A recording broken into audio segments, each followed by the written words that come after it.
গতকালকের গল্পের দ্বিতীয় পার্ট। চলেন আমরা সোজা গল্পে চলে যাই। প্রায় 2 মাস পর এক রাতে হঠাৎ দেখি শাকিল FF ইজ অনলাইন। আমি 1 সেকেন্ডও দেরি না করে ইনভাইট পাঠিয়ে দিলাম।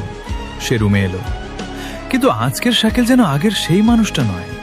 তার কণ্ঠে আগের সেই হাসিটা আর নেই। আমি জিজ্ঞেস করলাম কি হয়েছে। সে অনেকক্ষণ চুপ করে থেকে বলল, ভাই, মা অনেক অসুস্থ, চিকিৎসার জন্য আমার ফোনটা বিক্রি করে দিতে হবে। হয়তো আজই শেষবার আপনার সঙ্গে খেলছি। মুহূর্তের মধ্যেই আমার বুকটা ভারী হয়ে গেল। আমি বললাম, চিন্তা করিস না, আল্লাহ ভরসা, সব ঠিক হয়ে যাবে। তুই আবার ফিরে আসবি, আমরা আবার একসঙ্গে খেলব। শাকিল শুধু হালকা একটা হাসি দিয়ে বলল, যদি আল্লাহ চান তাহলে অবশ্যই দেখা হবে। সেদিন আমরা একটা শেষ ম্যাচ খেললাম। অদ্ভুত ব্যাপার, সেই শেষ ম্যাচটাই আমরা জিতে গেলাম।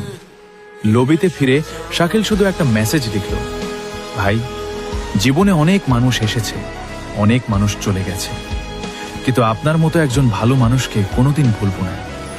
আমার জন্য দোয়া করবেন, ভালো থাকবেন।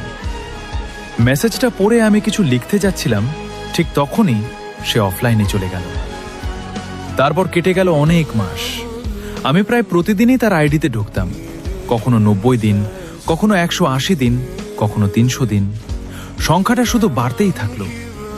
আজও মাঝে মাঝে পুরনো ফ্রেন্ড লিস্ট খুলে বসে থাকি।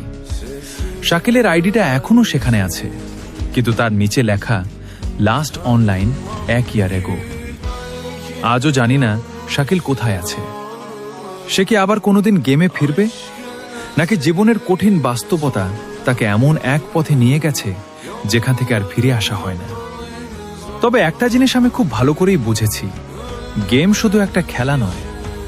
কখনো কখনো এই গেমের মাধ্যমেই এমন কিছু মানুষের সঙ্গে পরিচয় হয়ে যায় যাদের আমরা বাস্তবে কোনোদিন দেখিনি, তবু তারা আমাদের জীবনের সবচেয়ে সুন্দর স্মৃতিগুলোর একটি হয়ে থাকে। আজও যখন কোনো র্যান্ডম ইনভাইট আসে, আমি না ভেবেই অ্যাকসেপ্ট করে ফেলি, কারণ মনের গভীরে এখনো একটা আশা বেঁচে আছে।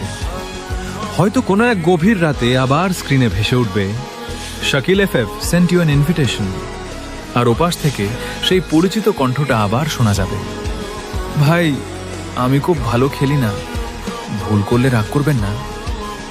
আর সেদিন হয়তো আমি শুধু একটা কথাই বলবো, এতদিন কোথায় ছিলি বন্ধু? আমি এখনো তোর ইনভাইটের অপেক্ষায় আছি।